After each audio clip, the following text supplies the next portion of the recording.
All right. Welcome to episode 165 of Ascension with A Course in Miracles. 165. So I guess this has been going on for close to 4 years. And it's just so, I just absolutely love the privilege that I have to be someone who consciousness can transmit information that helps people better understand A Course in Miracles. And there are people who channel, there are people who do all kinds of things, psychics. There are just so many ways that we can express consciousness through each and every one of us. Everybody has the ability to do that because all of us are that. That's what we are. We are consciousness pretending we're not. We are masters of illusion, masters of making ourselves small and disconnected, masters of deception. That's really what we are. And once we understand the way that deception works, then it's all about not doing that anymore. Because when you realize that deception is about contraction, it's about making yourself small, making yourself insignificant, making yourself suffer. Why would you want to do that? If you're the master, wouldn't you want to create something that's just a lot more enjoyable, that's way funner and easier? Well, that's what this journey of awakening is all about. And today we're going to do, episode 165.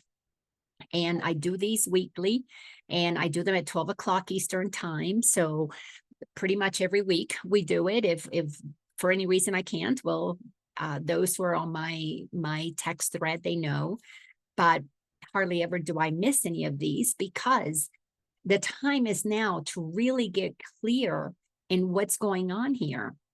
And we are at a time in the history of not just humanity, because this is at a galactic level, but our mind has to be expanded to move beyond what it is that we think is real. And we've got to open up ourselves to that there's a lot more going on. And just as inside of our bodies, there's a lot going on. The cells are dividing, they're doing their thing, they're regenerating. The lungs are moving oxygen, the heart is pumping, the digestive system is doing what it does. It's got producing the enzymes that break things down. The whole system is doing things that you're not conscious about. And yet we don't walk around going, oh, did I remember to tell my lungs to move oxygen or clear oxygen or whatever? Did I remember to do the in-breath? Did I remember to do the out-breath? Did I remember to digest? We would not be able to function if we had to constantly tell our body everything that it needs to do. Just as we don't know everything that goes on inside, we really don't know everything that goes on outside. As within, so without. What you don't know inside is replicated in what you don't know outside. So going on a journey of self-awareness is to become more attuned to what happens within. And as you become more attuned to what happens within, you cannot help but become more attuned to what happens without. That means that when we're focused just on ourselves, and everything is selfishly oriented, as it should when we're children, because when we're little kids, we pretty much have to focus on ourselves. Then little by little, we begin to learn how to be part of the family, part of the neighborhood, part of the community, part of the systems that we are involved in, whether it be churches or schools or athletic activities or dance schools or whatever, art communities. Then we expand ourselves to understand that we're part of a city, that we're part of a state or province, that we're part of a country, that we're part of a continent, that we're part of a planet. And as we expand our awareness beyond the planet, we realize, oh, this planet is part of the solar system, which is part of a galaxy, which is part of the universe, which is part of the all that isness. And when we get comfortable understanding that not only are we part of something grander, there is something grander that is within us. Because as within, so without, as above, so below. Everything is a projection. We live in a holographic universe. We live in something that replicates itself for the purpose of experience. That's all that it is. It continues to expand itself to experience more of what's possible, because each and every one of us has ideas. We come to this incarnation, have experiences, and those experiences inspire expansion, inspire ideas. You know, for me, I never, ever in my wildest dreams grew up to think that I was going to be a spiritual teacher, a teacher of spiritual principles, or something like A Course in Miracles, or that consciousness would speak through me. Never, ever was that on my list of what I wanted to be when I grew up. I didn't even know that that existed. But that's what has happened. And that has expanded me to new ideas, new possibilities, new realms, new perspectives. And that is what has made my life not only richer, but so much more peaceful, because it has helped me understand the way the mind works, the way the mind does what it does to create this physical vessel, how this physical vessel interacts with the world, the emotions that are expressed, experienced, suppressed within this physical vessel. And the more that I discover what the whole system is about, the more that I understand what this system, this individualized system is capable of. Because again, everything is holographic. It's a reflection of everything else. So just as the bodies have little cells, well, the world has individual people. Just as the body has organs, the world has countries, continents. Just as the body is one system, we have one earth. So as you put and you match things up, you begin to see not only the interconnectedness of everything, but the multidimensionality of it all. That's when you open yourself up to quantum physics. And I have not delved in to quantum physics too deep. It's not something that I've been drawn to go to, but I've dipped my toes in it enough to understand that there is so much more that I'm not aware of. And that allows me to stay in a place of curiosity, humble enough to know that I don't know everything, but certain enough to know that I have access to all-knowingness when I tap into source. And that is part of this journey, is to move us out of the perceiving everything through a perspective that is our own individualized sense of self based on what we have experienced in the world, based on our programming, our conditioning that fills up a filing cabinet full of information. And every time we make decisions, well, we always go to that filing cabinet. What did I experience before? Because if it was good, I want more. So I'm going to make sure that my future looks like that. If it was bad, I want to avoid everything like it in the future. So I'm constantly busy trying to avoid certain things or trying to get other things. So if you're not aware that all of your decisions are made from a filing cabinet of information, past experiences inform our present and future decisions, you don't realize that you're always doing the same thing, expecting different results. But you can't change things and get different results because you're always operating from the same information, the same filing cabinet you go to over and over and over again. When I realized that, oh my gosh, that is why I felt so insane. I felt like I was living Groundhog's Day all the time, doing the same thing over and over and over and over again. And of course, I did want different results, because oftentimes what I experienced was not necessarily either not to my liking or always felt repetitive. It's like, what, I'm dating the same person, or I'm having the same experiences, and my friends behave the same way. It's like a repetitive system, but that's because I was creating it from a place that was just creating cookie cutter situations, because that's all I knew to attract. When you understand this chart and you understand that it's all We're made of energy. This is why we have to understand quantum physics. We're made of energy. Everything is made of energy. And when you recognize that energy has a vibration, and energy that is expanded is vibrating very, very fast, and it's vibrating. Its movement is massive. But when you're operating from a contracted place, the energy is slow and sluggish and limited, and you're doing the same thing over and over and over again.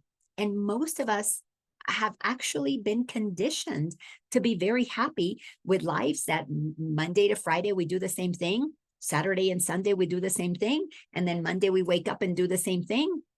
And we somehow think that that's like, yay, we've made it, because we work the 9 to 5 or the night shift or the whatever shift. And we do the same things, and we do whatever we do to get the money so that we can pay the same bills every month. I mean, constantly paying bills. And we think, oh, wow, I'm adulting and I'm independent and I'm paying my taxes. Those who do pay taxes, I don't, because it's just one of those things that I've understood. I'm not contributing to that low frequency of lack and limitation and stagnation and taking from others. I have understood that when I begin to operate from the now moment, when I'm not good for you, when I'm not just doing repetition unconsciously, and I become conscious so that I can create what it is that I want to do in the now moment, things may appear to be somewhat similar from one week to the next, but what's happening inside is so different. So how I'm experiencing things shows up in a now moment, fresh, and it's just so beautiful to experience life from that place. That's not just a Xerox day after day after day. Course in Miracles has helped me understand that we think very little of ourselves. We have been conditioned to think very little of ourselves. And of course, because it's a reflection, what I think of me is really what I think of you. We think very little of humanity. We have settled for very little.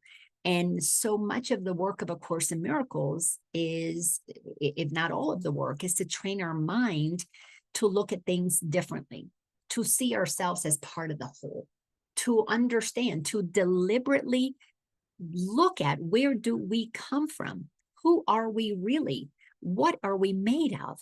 Because when you are comfortable thinking that you just came from your mommy and daddy, or from the stork, or from the adoption center, when you think that that's where you come from, and you are just this body, and you are to get an education or learn a trade and then spend the next 40 years of your life doing the same thing to pay the bills and operate in the system, you're living at a very small fraction of your potential. I'm going to say you're living at a 5, 6, 7, 8% potential. And we think that that's like, we made it. If you get to make more money, you think, whoa, I really made it. Or if you have status or celebrity, you think you made it. But in reality, when we are operating with lack of awareness of who we really are and how the universe works, we're operating at a very small percentage of awareness. That's why it's a contraction when we're operating from our ego, when we're operating from that filing cabinet of information based on what we have accumulated through our life experiences. But humanity is waking up, has been. We've been on a trajectory to wake up, and we happen to be in that 26,000-year cycle where we are completing that cycle, and we have a window. We have a window of time to shift and to either lift to another dimension, or the other two options are we lock ourselves in the third dimension and make it as comfortable, and maybe this one might have been, or we lock ourselves into the third dimension but continue to go deeper down into the egoic disconnection from truth. So you can stay there, you can ascend, or you can descend. We are preparing to enter another 26,000 year cycle. And this I began to understand when I began to see the bigger picture, when I began to understand the role of this planet, this galaxy inside of the cosmos, and began to see how things operate, how there are cycles, just as we have cycles. And this is not a pyramid, it's a cone. And just as we have cycles that move us down for 26,000 years, we have been locked in a cycle moving down. Now you have to wake up and make a decision in physical form. Do you want to begin to ascend and expand? And again, there's no right or wrong, because when you understand that what you are is energy, when you understand what the Course says, you're an idea in the mind of God, you are literally a thought in the mind of God, that God says, I want to experience life as Laina, as Susie, as Billy, as Bobby, as Ginger. And we are that point of expression for consciousness. Just as you have a cell, one cell in your body that is important in either activating illness or staying healthy. If you activate illness, you're going to go down a spiral, because you're going to have physical contractions. If you're activating well-being, you're going to go up the spiral. You're going to expand yourself, your abilities to be healthy, to be vibrant, to do things physically is going to expand. One cell decides to get sick. They call that what? Cancer. Then you're going to go down a spiral where everything is going to begin the process of contraction if you don't catch it and do something about it and correct that, reverse that pattern. So as you begin to understand more about who you are in the truth of it all, which is what the Course wants us to understand, then you're basically unaware of what's happening. You're at the mercy of the mass consciousness process that's taking place. You're going to be reacting to what's happening. You're not going to be creating it, consciously creating it. Now, again, when you understand the bigger picture, you realize that you're always creating, and being unconscious is a creation. You're creating unconscious experiences, because you know that if you go unconscious, you will go down in frequency. Waking up is to reverse that, to become conscious that I am a creator, accept responsibility for what you're doing, understand the way all the pieces fit together, just like in a body. The cells operate in community, the cells of a specific organ, let's say the liver, they all work together. They have different things that they do for one common purpose. Well, you can think of your family as that way, where we all come together collectively. We all have different things that we do, but for one purpose, to be that one family. When you're unaware that we have chosen each other to have these families, to have these communities, to have this mass consciousness co-creation as earthly humans, then you're operating basically at the mercy of whatever happens, and you're reacting to it. But when you become aware that your one cell is important, your one cell can determine what happens to that organ. It can even affect what happens to the whole body. And you become responsible for what you're deciding to do, how you're going to live your life. And you discover that you are created by a creative source to expand. That means to be happy, to be healthy, to be wealthy, to love. That's what this chart is all about. There are only two ways of doing things. The contracted way, which we call that the ego. The ego is a separate sense of me, just me, all about me, and how do I take care of me, which of course has to do with separation, with selfishness, with service to self. Or we operate in alignment with all that is. The whole body is operating in alignment. Or we've got one cell, one cell that goes bad. It turns into a cancer cell. And when I say bad, it doesn't mean I'm not judging it as bad. I'm just saying it chooses to do something other than what it was designed to do. It has the potential to affect all of it. When we think about, again, as you look at the holographic nature of things, Why is it that we have 1% of people running the world, and most of it not in loving ways, very nefariously in many ways, secretively, special club, private club? You have to have a lot of money to get into that club, which means most of humanity can't get into it because it's those who are operating in the billions and trillions of dollars. And when you begin to operate in that selfish way and you have power and money, which is a big thing in this third dimension, it's like that 1% becomes that cancer cell that then begins to affect the whole body. Well, if that 1% affects the whole of the humanity on planet Earth, we can see why humanity right now is operating in such low frequency, operating in such density, why there's so much hunger and so much poverty and so much homelessness and so much drug addiction and so much child, what do you call it, trafficking and low frequency things like pornography and sex addiction and all of those things. That happens because you don't understand how powerful one cell is. And you and I are that one cell. When we're unaware of our power, our cells can be corrupted by other cells around us. When you're aware of your power, your one cell can be the one that begins the process of healing, that begins the process of changing and shifting everything from ego to God, from contraction to expansion, from darkness to light, from being asleep and unaware to being awake and creating consciously, which is the fun of being incarnated. Is we come to this planet to experience just whatever it is that you want to create. So the last couple of weeks, we have been in chapter, well, for the last year or two, we've been in chapter 30 because it's such a rich chapter. And we are in section number 8 called Changeless Reality.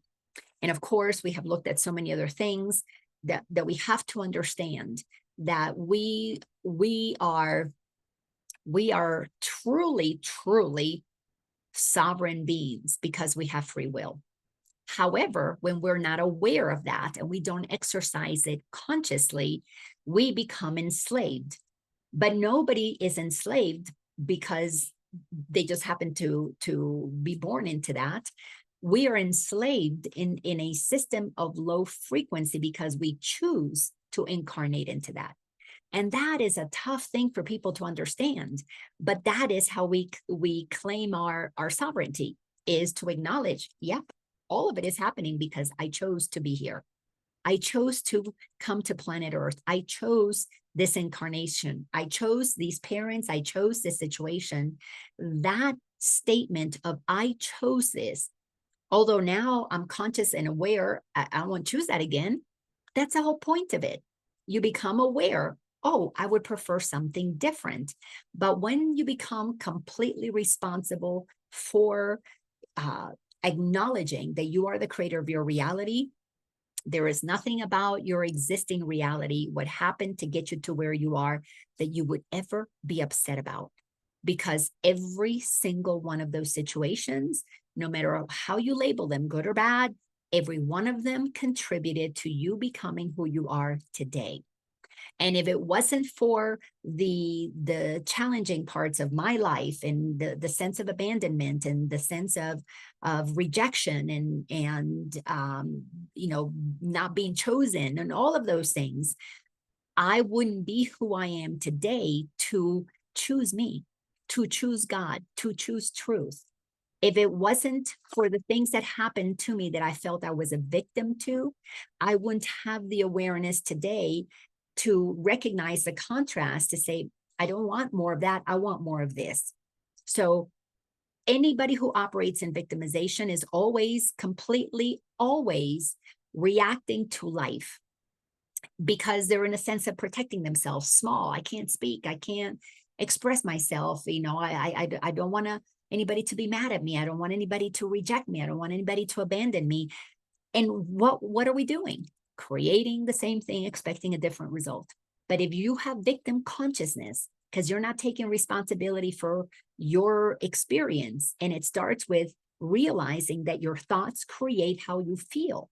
If you feel good, being angry, being upset, being fearful, being sad, being jealous, being, quiet and not speaking up and withholding, if you're not upset about the feeling of contraction that you experience when you're doing that, because you're tired of it, you're sick and tired of being sick and tired, you won't have the impetus to choose another way. Course in Miracles is all about choosing another way, but you have to have the willingness to change the way you perceive things. And I've been doing this for almost 20 years. I've been coaching for a long time, and I can see in all of my coaching, I would say 80% of the people, they want to get spiritualized, they want to wake up, they want to understand all those things, but then they start studying things like A Course in Miracles. What do you mean my body's not real? Of course I have a body, I have a pain, it's real. So the commitment is to make the third dimensional physical reality real, instead of questioning, well, if I'm not a body, how can I change how I feel? The majority, like I said, 80 to 90% will not go deep enough into these teachings, no matter how long they might study them for, because the ego is always, always, always, always attempting to keep us, not even attempting, keeping us from knowing the truth of who we are. Because the ego is like a hungry little monster that feeds off of lies. And as long as you are not willing to question your reality in a committed way, and this is not easy. It's simple, but it's not easy. It takes time. You will settle. We settle. And when I say you, all of us settle for just attempting to kind of rearrange the furniture on the Titanic, paint it, make it pretty. But it is going to be going down because it goes down in frequency. When you make a decision to not be trying to figure out how to make myself comfortable and how do I keep, just all focus on the body and how do I not upset the neighbors or not upset the kids or not upset the partner, and you're just using spirituality to feather your nest but not fly out of it, well, you have no choice. Well, let me rephrase that. Your only choice, because that's a choice you're making, is to go down in frequency. You're setting yourself up for a 26,000 year cycle again. Nothing wrong with that, but you are just setting yourself up for more of the same. And again, there is absolutely nothing wrong with that, because there's nothing that is judged about any experience that any one of us chooses to have, because we're giving the source feedback. The source is recognizing. And the more that we do those things that are dark and dense, the more that we have the option to eventually shift our trajectory. But the few that really make the choice to take 100% responsibility for their thoughts because they want to feel good, and feeling good could be feeling peace, feeling joy, feeling contentment, feeling neutrality, they change their questions.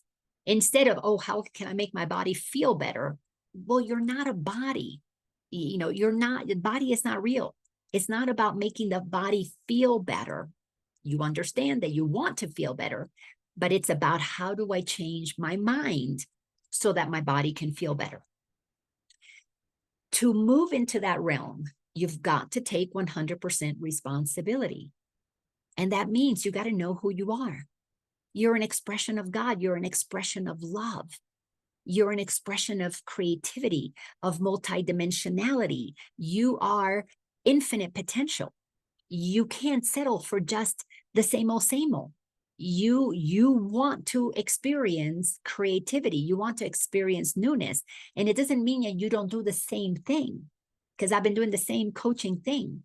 But every day you wake up with a sense of adventure. The day is new. The day is fresh. You're living now, not in the past, not in the, in the past I bought the house and I've got the bills and I've got to go to work today and I've got to make the money so I can pay the mortgage. You're stuck inside of things that are not creative. But when you wake up with a sense of, God, what would you have me do today? What is my purpose today? And you're living from a fresh new place, you're tapping into an intuitive knowing that is going to guide you, because you will use that guidance system. You will use that knowingness that if you start moving into an uncomfortable place, vibrationally, you start becoming tight and tense, then you know, oh, that's just informing me, don't do that. You get angry at somebody and you feel, that's your inner guidance saying, don't get angry at people. You are jealous. You see somebody and you get jealous. Oh, why do they have that? And you get tight and tense. That's your guidance system saying, don't get jealous. But when we don't question how we feel, we think that feeling is how I'm supposed to be. I'm supposed to be jealous. And then we look for the source. I'm jealous because of him, because of her. They did this to me. Zero responsibility for that. You generated feeling tight and tense and uncomfortable, which is just a signal. Don't do that, because you're looking at them and saying they shouldn't have this. They should have that. They should be this way. That should be different. And if that was different, I would feel different. Not true. You only feel different if you choose to see things differently. Period. There's no other way around it. So in this section, we're talking about the changeless reality. We have to understand there is God's reality, which does not change. And then there's the ego's reality, which is constantly changing. I got to have a new pair of shoes to feel good about myself. I have to have a new job. I have to have a new partner. I have to have a new car. I have to have a new this. I got to chase the next thing, the next thing, the next thing. The new iPhone, the new iPad, the new blah, blah, blah, blah, blah. Because then I feel good about who I am, because I'm up to date. I'm not left behind, because we are so conditioned to compare and look at what other people have, and I have to have it.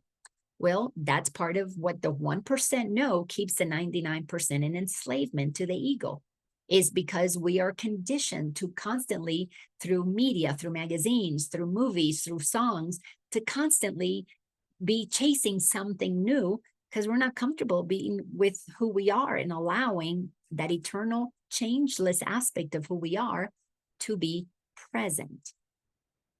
So in this section, changeless reality, we have already read that appearances deceive, but can be changed. We can change our appearances. We can change our face. We can change, you can do facelifts. You can do boob jobs. You can change your hairline. You can do hair implants. You can do all kinds of things to change appearances. Change your spouse. You can change your house. You can change your car. All those things that change is egoic. Nothing wrong with that. But when you are thinking that what changes what makes you happy, you're in trouble. You're setting yourself up to be chasing things that are constantly moving. You might catch it, but then there's going to be another one's going to jump over here. The next iPhone is going to be over here. Oh, I got to go get that.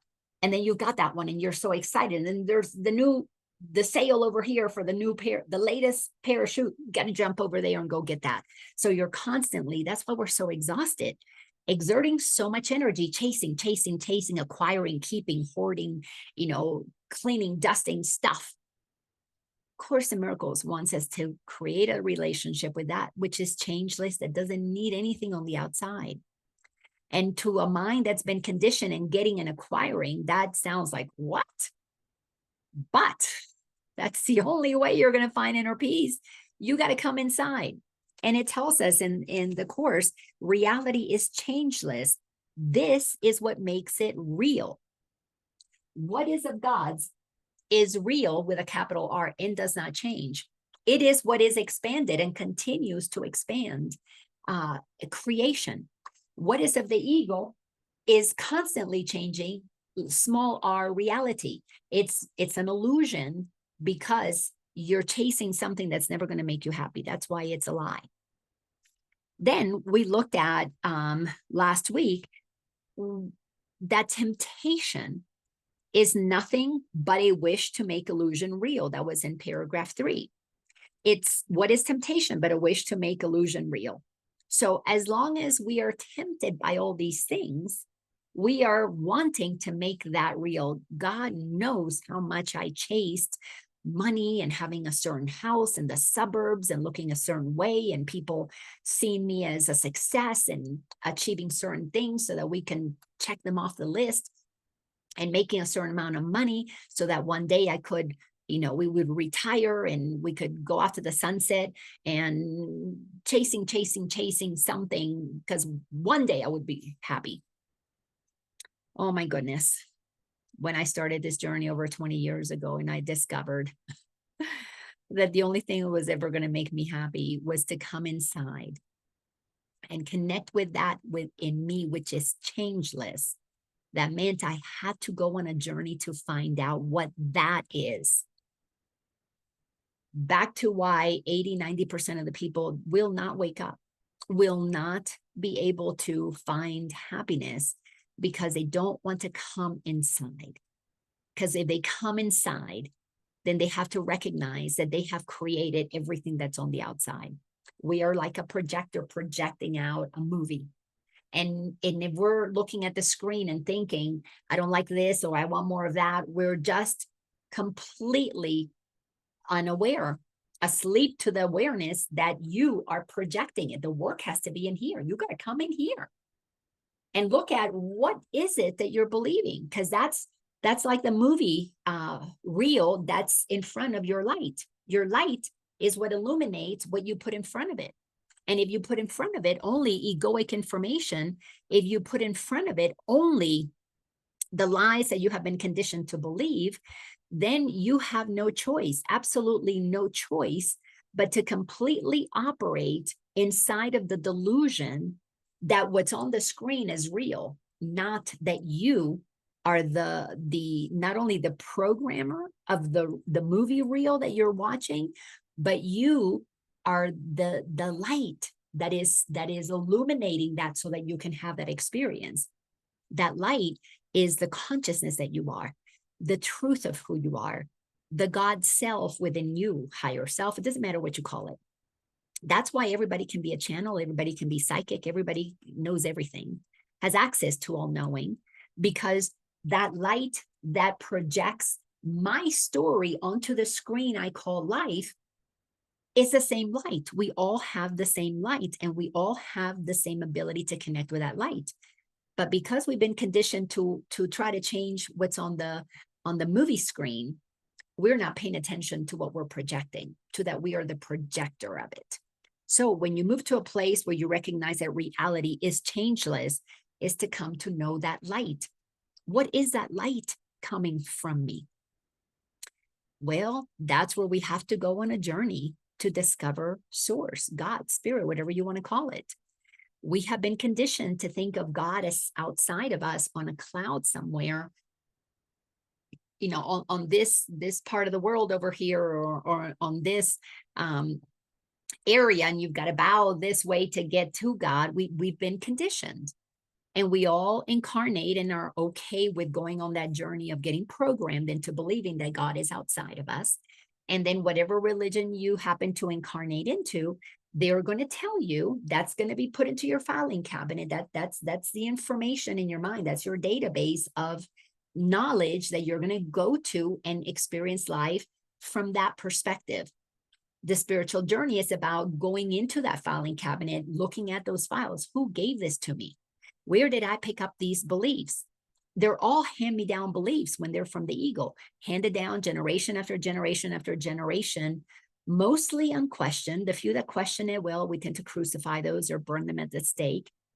Now there are a lot more people questioning it, because there is a recognition that we have a window in time to make a decision. Am I going to wake up to the truth of who I am, acknowledge how powerful I am, move in here to the seat of my soul, connect with who I am, get to know who I am, answer those questions. Who am I? Why am I here? What is my purpose? But to answer those questions by finding out what created you. What is the source of your creation? What is the source of that light? Because when you come within and you connect and you tap into the truth of who you are, You will be, it's inevitable, but you will want to experience life very differently. It will no longer be about getting and hoarding and keeping and accumulating. It will be about expression, expansion, sharing, giving. I mean, I've been on this crazy journey of downsizing and getting rid of things, getting rid of my big house in the suburbs, getting rid of my lake house, getting rid of my big cars, getting rid of all of those things, letting go of marriages, letting go of stuff, paring down, all of it, so that I could see that my happiness does not come from what I have. My happiness is what I am. And to tap into that so that I can live my life from that place, I need to know what is the source of that happiness. And that source of happiness is source within me. And I will never be happy until I acknowledge that I am the source. When Jesus says, I and the Father are one, you, me, every one of us, every being, every blade of glass, every grain of sand is the source expressing itself. We have to get comfortable with a new idea about God, actually the truth about God. Come to know the changeless reality, the changeless nature of what God source spirit is. For a long time, I couldn't say the word God because I grew up Catholic and I had a lot of Catholic baggage. I had to do a lot of healing around that. And then I got to the word God. Well, it doesn't matter what we call it. It really doesn't matter what we call it. But God just feels comfortable now because I have come to know where God is. And God being the Father, being Abba, being Spirit, being Source, being whatever you want to call it, is here, is in me. It is the light that powers my experience. And getting to know what that light wants from me, that my life be unfolding with fun, with ease, with peace, with joy. That's where I go for my answers. That's where I go for inspiration, not the magazine or the movie or the latest, political whatever. I come in here. That's why all of my decisions to unplug from that outer world, to not participate in so many systems is easy for me because they come from a place that says, you don't need that. You don't need that. You're not going to go to the screen and have the screen tell you what you're going to experience. You are the light projecting what you want to experience. You manage it here inside of where we are, because the changeless reality is within. So in paragraph number 5, it says, because reality is changeless is a miracle already there to heal all the things that change and offer them to you to see in happy form, devoid from fear. Devoid of fear. Because reality is changeless, there is a light within you that knows that you're eternal. If it knows that you're eternal, there is no fear of death. There is no fear of not achieving or not acquiring, because, well, if you don't get it in this lifetime, you'll get it in the next. My previous husband, I was married to the father of my children for 23, 24 years. We were together, I don't know, 25 or 26, and created the family unit, had that experience. I absolutely know that that was a soul contract and that we were meant to have those children were coming through the portal of Philip and I. Then that relationship changed. I was moving, I was expanding on my journey, and he was holding on. Life was very small and fearful for him. And it just wasn't an interesting experience for me anymore. I was tired of the same conversations, of the same goals, of the same stuff. I was ready to be either single or in a relationship with somebody who was expanding their awareness. So Philip and I got divorced, beautiful divorce, wonderful. Then I meet this man, Ken, that I knew it was the most amazing, incredible experience that I've ever had with another human, where I knew at a soul level, we saw each other. We used to say that it was love at first sight, because it was like love at first remembering, like we were remembering we were supposed to be together. And that activated this passionate relationship that had so many things wake up in me, that had so many things come alive in me. But within a couple of years, that relationship too came to an end, as I was using every irritation as an invitation to see, what am I doing contributing to this? But that wasn't where he was on his journey.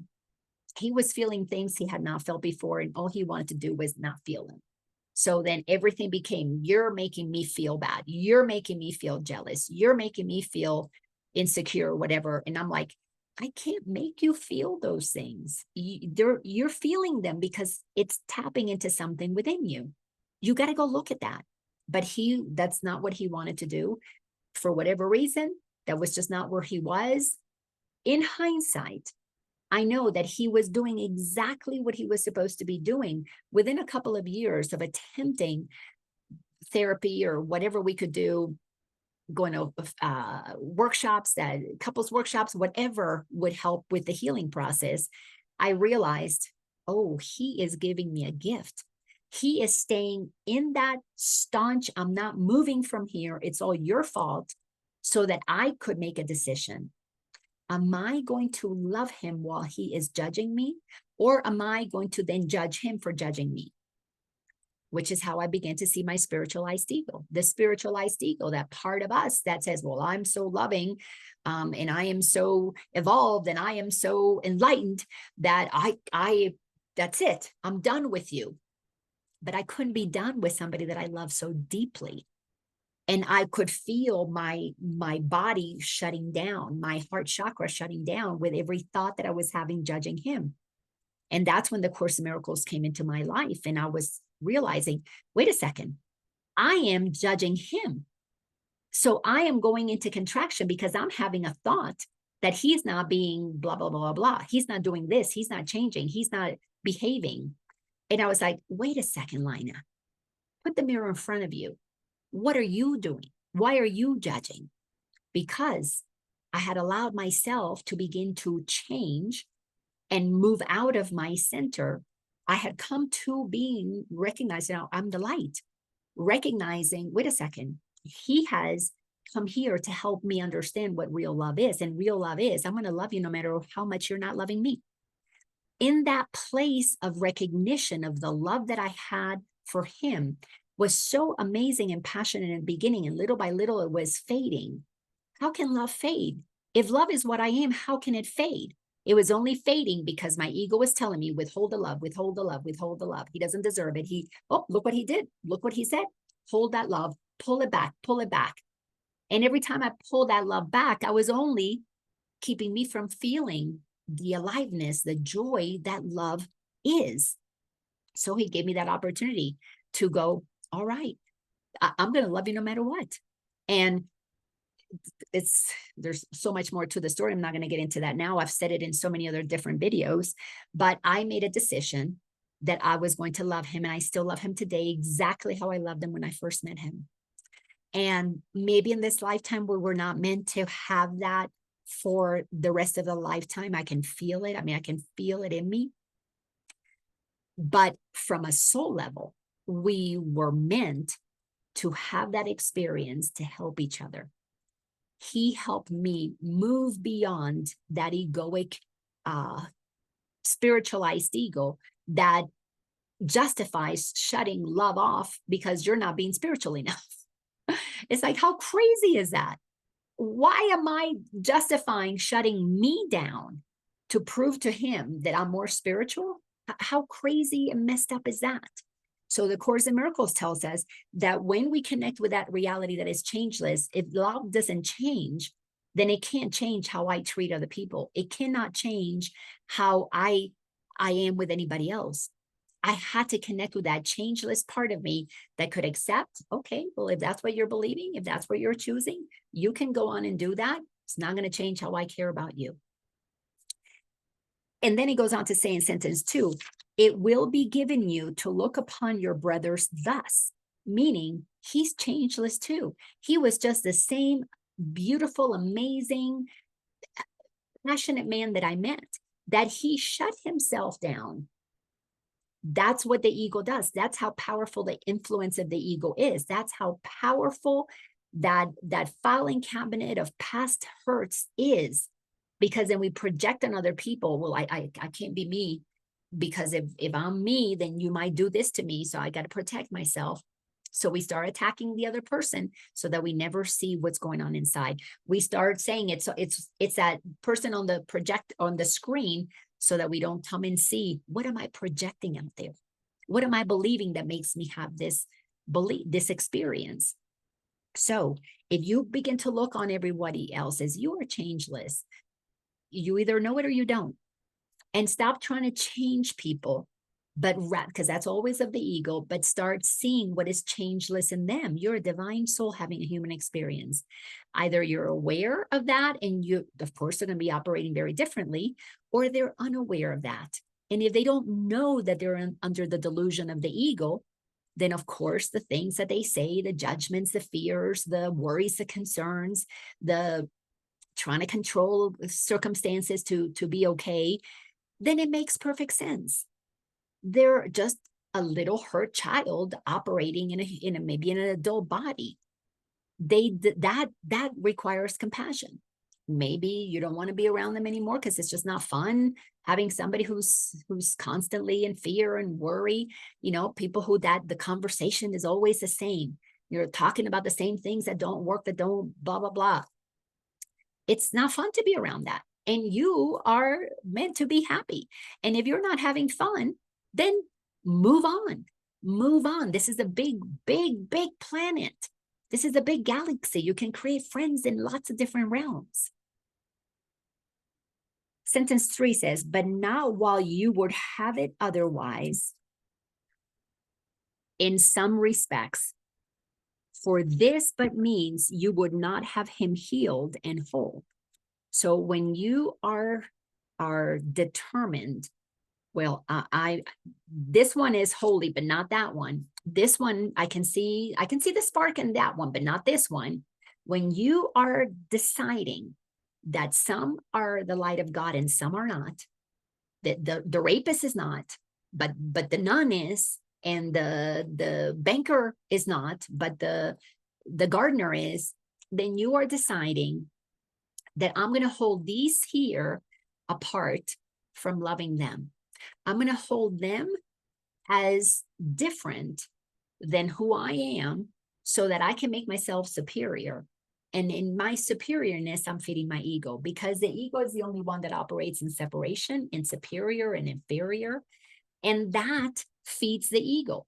So while you're feeding the ego, it's because you want to experience life in the ego. You want to experience low frequency.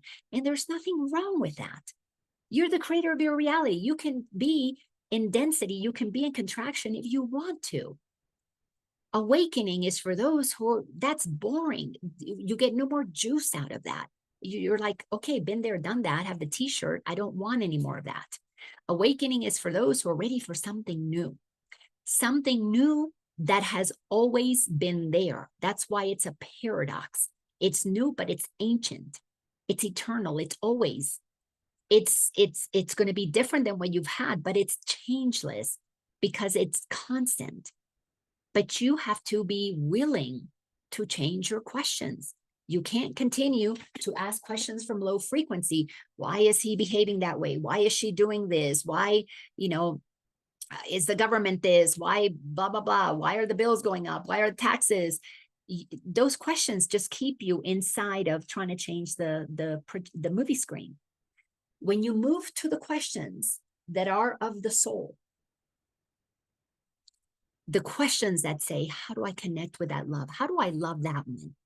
Instead of, oh, that person is, they've done terrible things. You go, how can I love that one more? My ego wants me to reject them, but I am going to override the ego. I am going to love them. God, what would you have me do so that I can experience them as a changeless being that they are, because you are in them? Now you change the question completely. And those trivial questions about how to organize, the furniture on the Titanic disappear.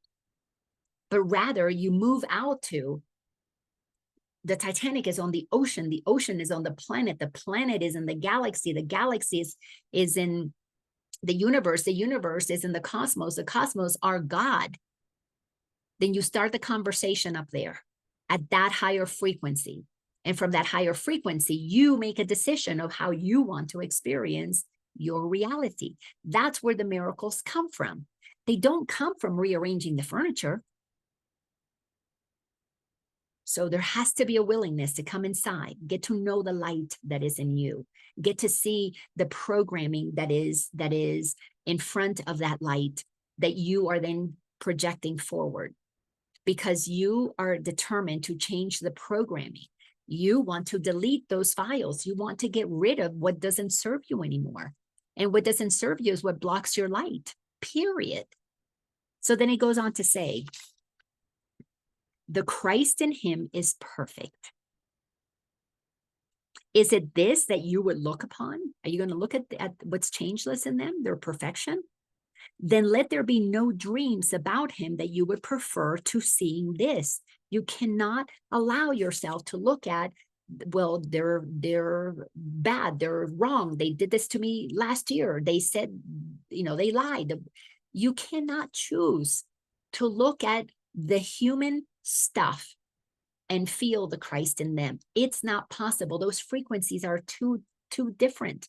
You cannot be in the ocean and touch the bottom and the surface at the same time.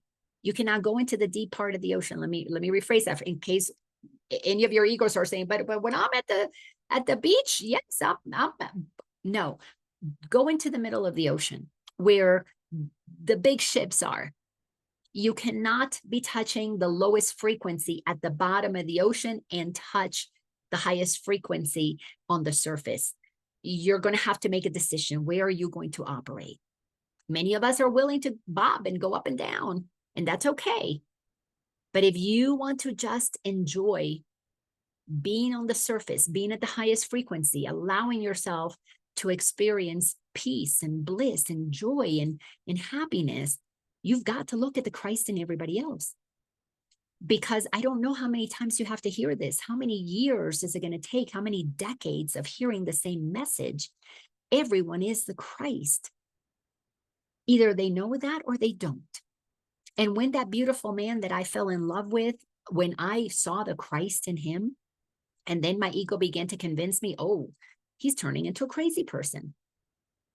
It was my acceptance of what my ego was saying about him that was allowing me to focus on that which is not true about him.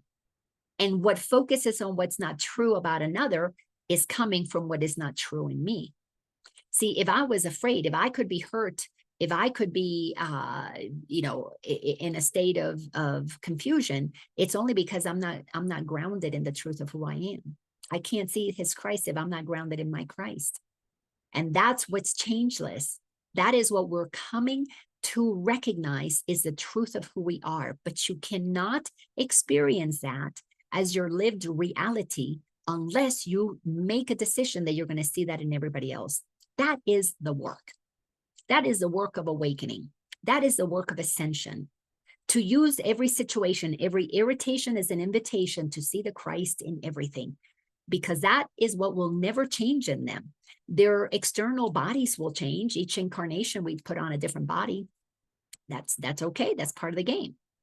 But to experience the peace that passes all understanding, the joy that is your birthright, the happiness that is your purpose, you must ground yourself in the truth of who you are. Otherwise, you will not see the truth of who they are. And if you don't see the truth of who they are, you're going to be judging. If you're judging, you're going to be contracted. If you're contracted, you're going to be miserable. Righteous maybe, but miserable. So then he goes on to say in sentence number 8, and you will see the Christ in him because you let him come to you. Not that you let that other person come to you, but that you let the truth come to you. You have accepted the truth of who you are. You are the Christ.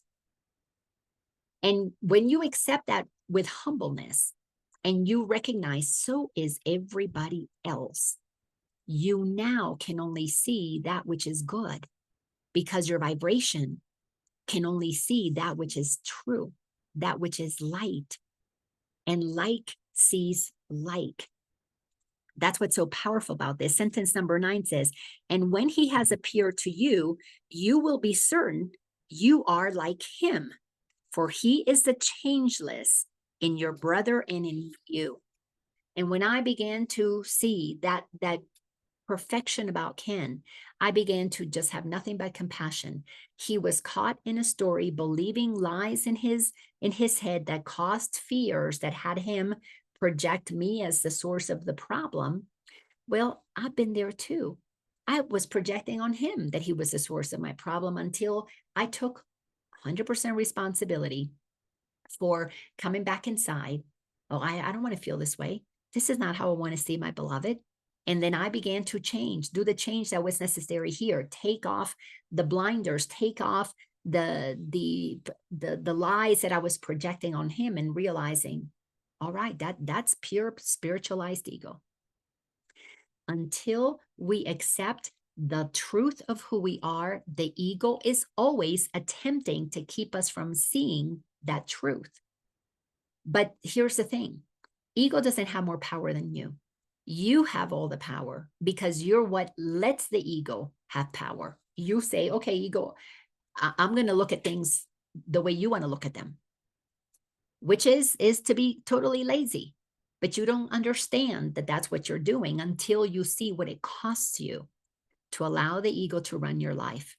It costs you your joy, your well-being, your happiness, your eternalness. It costs you your peace, because every single time you give into fear, you're saying, oh, I'd rather be in fear and right that this is something I should be afraid than be in peace. You haven't made the commitment that you prefer peace above anything else.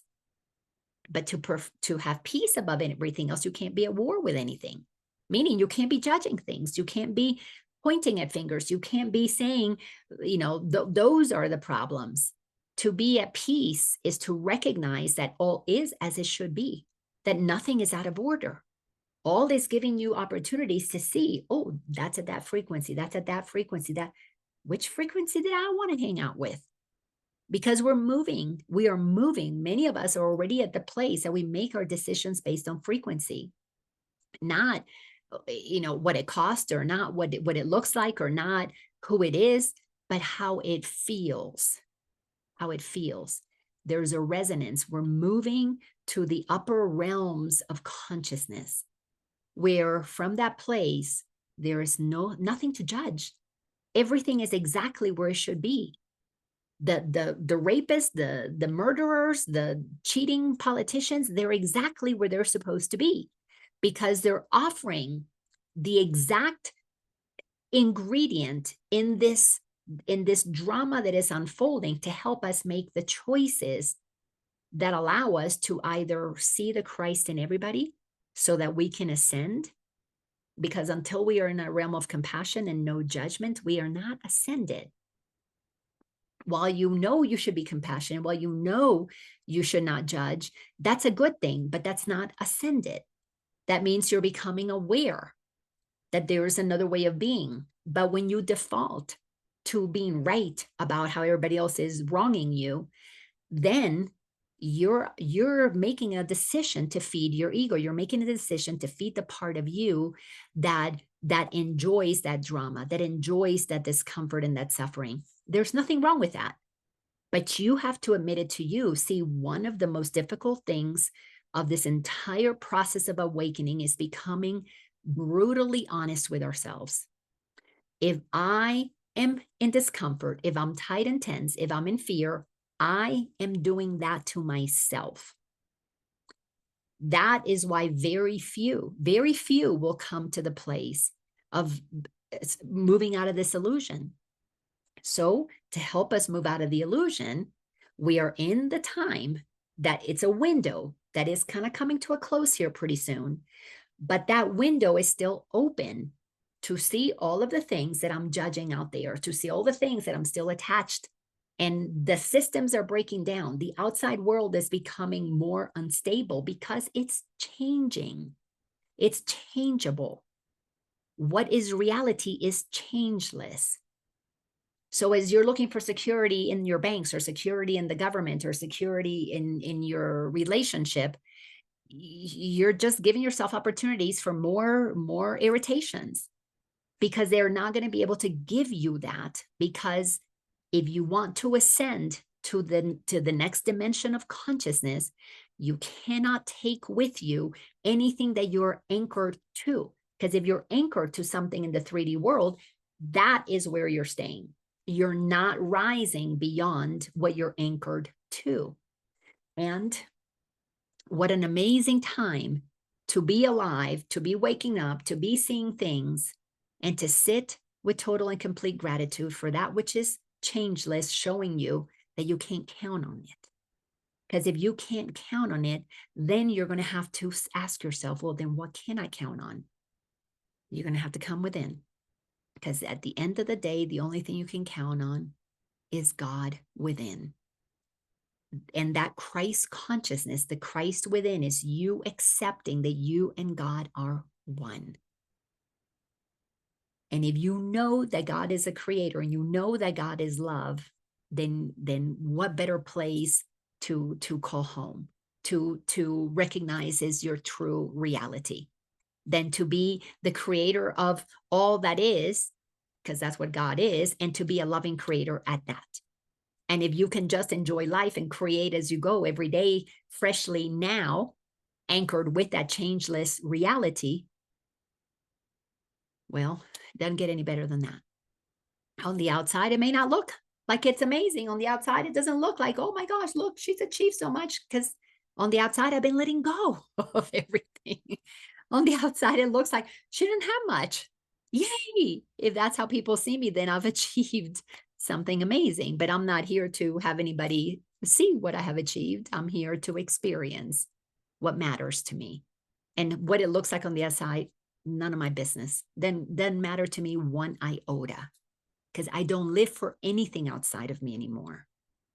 I live for the joy that comes from knowing that what I am is nothing but the pure eternal light of creation. That's my story, and I'm sticking to it.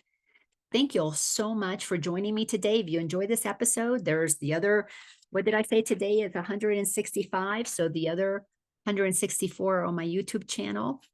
If you go to my channel, please subscribe, like these episodes, because that helps. I've noticed that some of my videos are getting a lot more views, so that's exciting. And when people subscribe, it just makes it even, it's the whole YouTube algorithm. If you do it, great. If you don't, again, it's no big deal. I trust that I'm doing what I'm supposed to be doing, and the rest, I don't care about all that marketing stuff anymore. That's of the world, and I'm in it, but not of it. I love you all. Thank you so much for being here. See you all next week. Bye-bye, everybody. Love you, Laina. Thank you. Sweetie.